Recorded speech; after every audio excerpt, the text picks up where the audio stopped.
السلام عليكم. حضر معكم حساء القرعة الحمراء. ناخذ كيلو ونصف من القرعة الحمراء، نزولوا الرؤوس ونزولوا البذور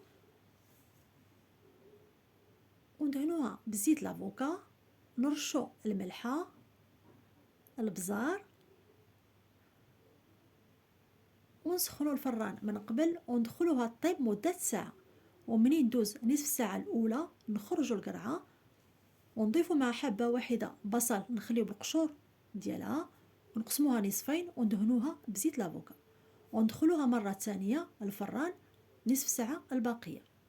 ومين توجد لينا القرعة نخرجوها ونزولوها من القشور هي والبصلة ونضيفوهم للخلاط، نضيفو فص من الثوم أو 3 فصوص، نصف ملعقة كبيرة من سيرو ديغابل، 2 معالق كبار من الزبدة بلدية اختيارية، ربع ملعقة صغيرة جوز الطيب، ربع ملعقة صغيرة سكنجبير، ممكن تضيفوا مزيد من البزار والملحة.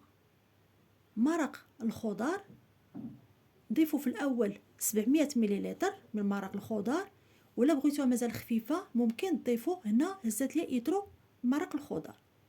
ومن بعد من طحنوا تولي كريمي نقدموها ونزينوها أوراق المعدنوس مفروم، زريعة القرعة، وفي الأخير رشوا البزار ونقدموها بالصحة والراحة.